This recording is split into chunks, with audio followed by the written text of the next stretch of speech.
Hello. Today we are talking about Iron Man 2 in anticipation of Spider-Man Homecoming and the recent news that, Peter Parker is actually in this film now, which was a popular fan theory, but they decided to actually go through with it. I figured I would give it a rewatch. And wow, is this movie not nearly as bad as people think. And I'm actually really confused why people think it's a bad film. A ton of people just put it right at the bottom of their list with the Thor movies, which those I don't even think are as bad as people say, but this is definitely not a bad movie. So I took some notes on it in hopes of keeping myself focused and on point, but I don't know how that's gonna go. So the movie opens with Whiplash's father dying right in front of him, and him developing his own suit.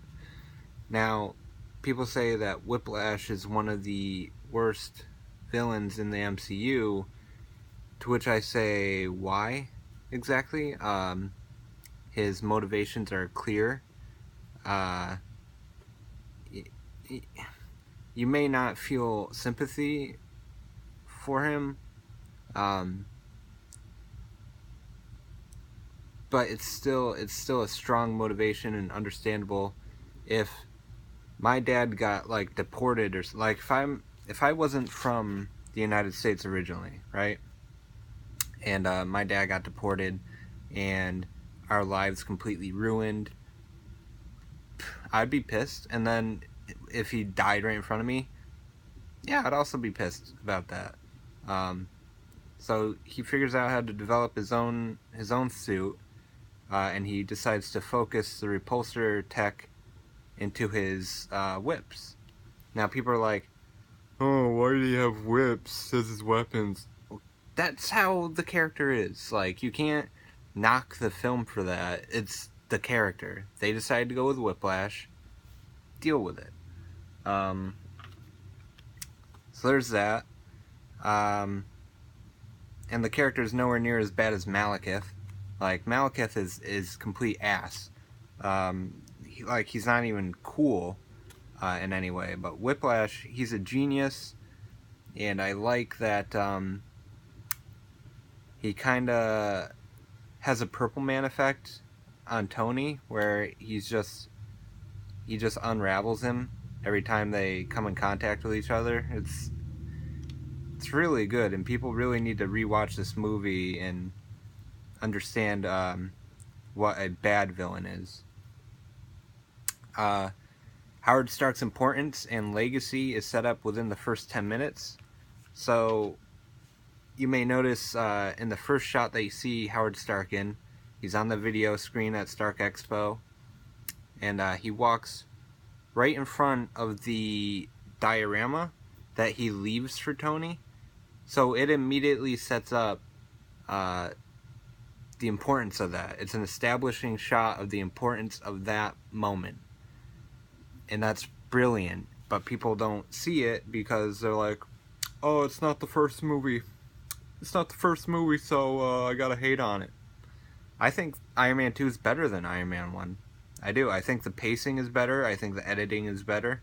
I think everything about it is better. Iron Man 1 is great, but I think Iron Man 2 is easily just as great, and maybe a smidge better, due to editing and pacing. Because the first movie, you had a bunch of setup. This, it just gets straight into it. You know the character, and it establishes the character further, which is exactly what a sequel should do. And Iron Man 2 nails it. Peter Parker is actually seen twice. He's just standing there in the really quick cut montage of Tony Stark walking through the expo. Before you get to the Stan Lee cameo, he's there, just standing there, and he's like, "Hey buddy," pats him on the head or something. And then, of course, everyone knows the scene where he puts up the repulsor. Everyone knows that. As I said, it's fast-paced, and it has really good humor. And because of that, it destroys the slower second act. It absolutely does. I remember I think the first time I tried watching Iron Man 2 at home, I was like, oh, can we just move along? But rewatching it now, and understanding films more now, it's actually really, really well done. And I think it's paced fairly well in the second act. There's enough humor to break up the exposition dump and stuff like that. Like when Tony watches his father's videos, that to me is the slowdown point. But there's enough there to keep you interested, and you're not just sitting there bored shitless.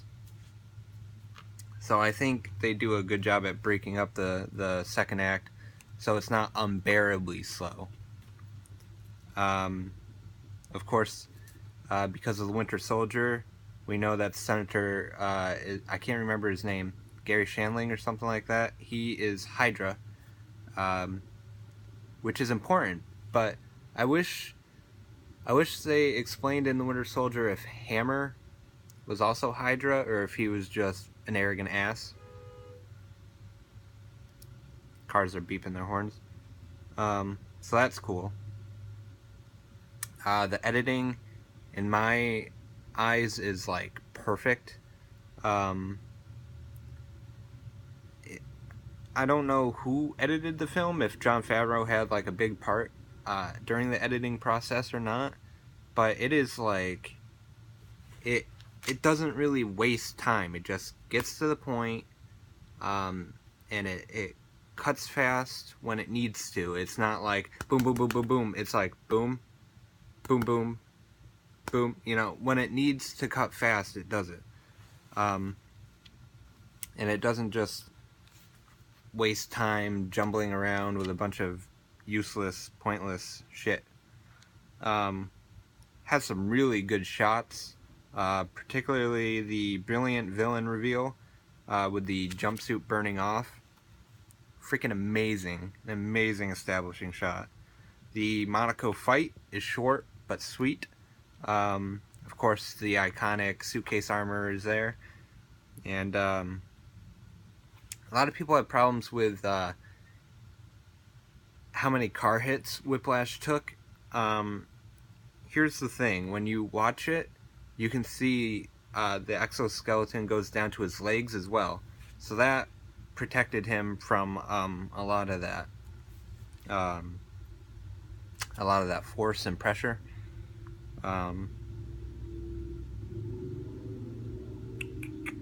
The Black Widow setup is okay. I think she's actually the weakest part of the film because it didn't seem like Scarlett Johansson was comfortable.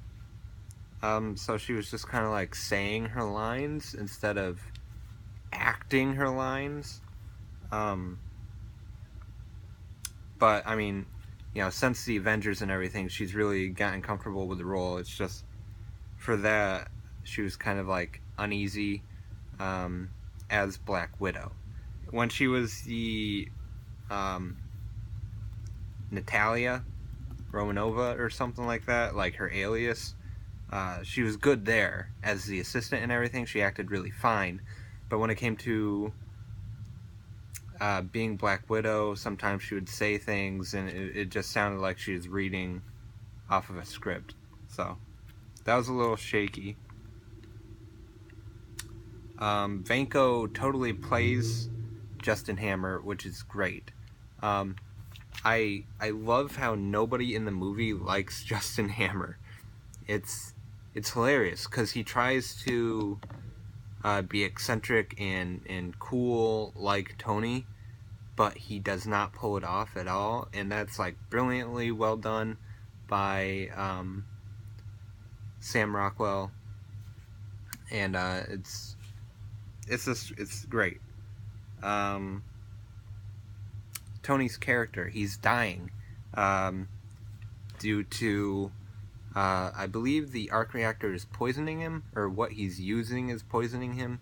So his blood's becoming toxic, and it's going at a super accelerated rate. And because of that, he's acting really reckless. And that's the Tony Stark character. That is great to see.